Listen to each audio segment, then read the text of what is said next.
Kembali dengan berita luar negara, di Singapura berkuat kuasa hari ini, Kementerian Kesihatan negara itu mengharamkan produk tembakau baharu termasuk vape. Pengumuman mengenainya telah dibuat Jun lalu dan pelaksanaan peraturan terbaru ini akan dijalankan dalam 2 fasa.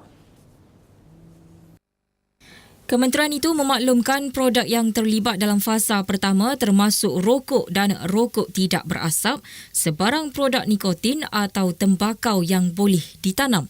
Ia termasuk untuk disuntik ke mana-mana bahagian badan selain sebarang bahan melibatkan tembakau atau nikotin yang bertujuan digunakan bersama nikotin elektronik. Kementerian itu turut memberitahu pengharaman produk berkenaan akan dikuatkuasakan mengikut peraturan larangan produk tembakau di bawah Seksyen 15 Akta Kawalan Pengiklanan dan Jualan Tembakau. Mereka yang didapati melanggar pengharaman berkenaan boleh dikenakan denda sehingga $20,000 Singapura atau penjara sehingga 12 bulan atau kedua-duanya. Kementerian itu menambah fasa kedua pengharaman berkenaan akan melibatkan produk tembakau yang sudah berada dalam pasaran tempatan dan akan dikuatkuasakan pada 1 Ogos tahun depan. Menurut kementerian itu, ia termasuk produk bahan tembakau yang disedut melalui hidung dan mulut, produk gutka, kaini dan zarda. Langkah menguatkuasakan peraturan ini bagi memastikan produk terlibat tidak memasuki pasaran Republik itu. Agensi Bantuan Kemanusiaan Syria mendakwa serangan udara yang dilancarkan Rusia telah menjejaskan misi bantuan kemanusiaan di utara Syria. Agensi itu menyebut serangan udara Rusia meningkat sejak Turki menembak jatuh pesawat juang Rusia di sempadan Turki Syria pada 24 November lalu. Rusia bertindak balas dengan meningkatkan operasi menghapuskan pemberontakan anti-kerajaan di wilayah dikuasai pemisah bersempadan Turki.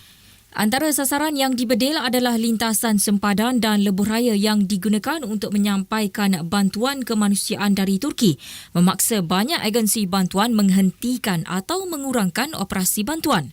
Hospital dan kemudahan kesihatan turut menjadi sasaran serangan. Laporan Pertubuhan Bangsa-Bangsa Bersatu PBB menyebut sekurang-kurangnya 20 kemudahan perubatan diserang di seluruh Syria sejak Rusia melancarkan serangan udara pada 30 September lalu. Hari pertama taufan Melor membadai tengah Filipina mengakibatkan sekurang-kurangnya 3 maut apabila berlaku hujan lebat, angin kencang hingga menyebabkan penduduk terpaksa bergelap. 3 yang terkorban itu termasuk seorang akibat hipotermia, manakala 2 lagi mangsa lemas dalam banjir di Kataman yang terletak di wilayah Samar Utara di Visayas Selatan, Filipina. Taufan yang juga dikenali sebagai Nona di kalangan penduduk tempatan itu memaksa hampir 800,000 penduduk berpindah. Bekalan elektrik terputus apabila talian transmisi putus dan tiang elektrik tumbang.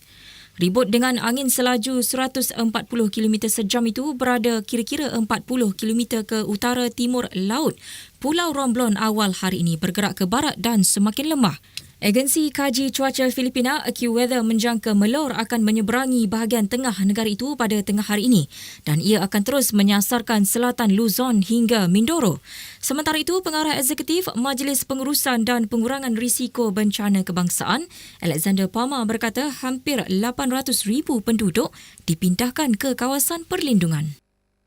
Saudara, kecantikan yang abadi terletak pada keelokan, adab dan ketinggian ilmu seseorang, bukan terletak pada wajah dan pakaiannya. Justru peliharalah adab turun-menurun nenek moyang kita agar bangsa kita terus dipandang mulia walau di mana kita berada.